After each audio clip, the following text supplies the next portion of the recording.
সময়টা একদমই ভালো যাচ্ছে না। নির্বাচনে ভরাডুবির পর থেকে একেবারে বেসামাল অবস্থা। বেআইনি নির্মাণ সহ একাধিক অভিযোগে বিদ্ধ ডায়মন্ড হারবারের সাংসদ অভিষেক বন্দ্যোপাধ্যায়। একদিকে তার বিরুদ্ধে ক্ষোভ উগরে দিচ্ছেন দলের একের পর এক নেতা মন্ত্রীরা, অন্যদিকে ক্ষোভ উগরে দিচ্ছে সাধারণ মানুষও। সব মিলিয়ে ঘরে বাইরে চাপ বাড়ছে অভিষেক বন্দ্যোপাধ্যায়ের। এবার তার বিরুদ্ধে ভবানীপুর থানায় লিখিত অভিযোগ দায়ের করলেন অর্ণবকান্তি দাস নামে এক ব্যক্তি। অভিযোগপত্রে দাবি করা হয়েছে, সামাজিক মাধ্যমে একটি পোস্ট করে অভিষেক বন্দ্যোপাধ্যায় সাম্প্রদায়িক বিদ্বেষ ছড়িয়েছেন এবং দেশের ঐক্য ও সংবিধানকে চ্যালেঞ্জ করেছেন। অভিযোগপত্রে উল্লেখ করা হয়েছে, গত 2রা মে এক্স হ্যান্ডেলে করা একটি পোস্টে অভিষেক বন্দ্যোপাধ্যায় নাকি গুজরাতি সম্প্রদায়কে গ্যাং বলে উল্লেখ করেছিলেন।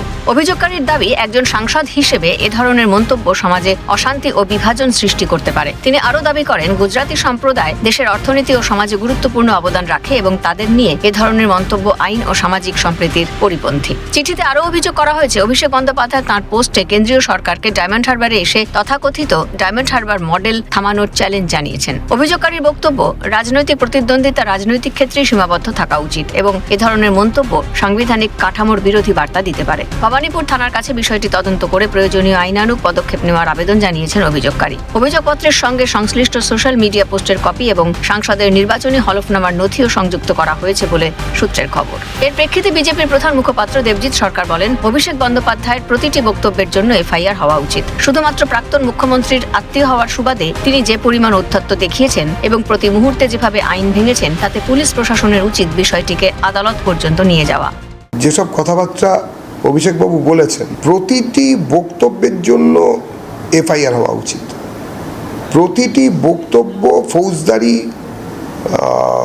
যে পদ্ধতি আছে, সেই ফৌজদারি আইনের বিভিন্ন ধারাকে আকৃষ্ট করে।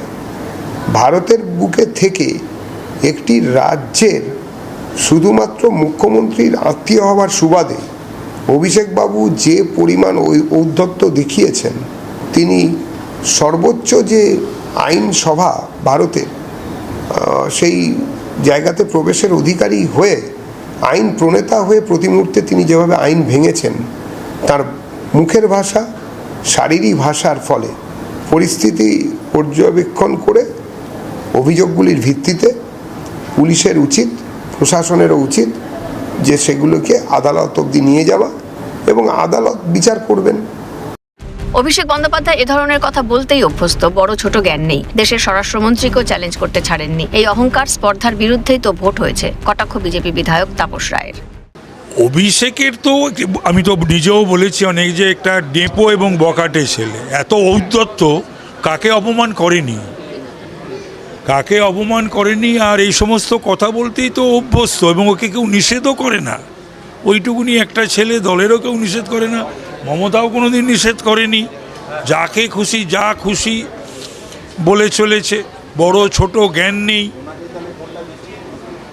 মাননীয় স্বরাষ্ট্রমন্ত্রী দেশের, তাকেও চ্যালেঞ্জ করে বসছে, তাকেও যা খুশি বলছে। অহংকার, স্পর্ধা, ঔদ্ধত্য, এরই বিরুদ্ধে তো ভোট হলো। ক্ষমতায় থাকাকালীন ধরাকে সরাজ্ঞান করতেন অভিষেক বন্দ্যোপাধ্যায়, আর ক্ষমতাচ্যুত হতেই তাঁর বিরুদ্ধে আওয়াজ তুলতে শুরু করেছে দলের নেতা মন্ত্রী থেকে সাধারণ মানুষ। কার্যত এই অভিযোগের পর অভিষেক বন্দ্যোপাধ্যায়ের ওপর চাপ আরও বাড়ল বলেই মনে করছে সংশ্লিষ্ট মহল। অভিরূপা সাহার রিপোর্ট, ক্যালকাটা নিউজ।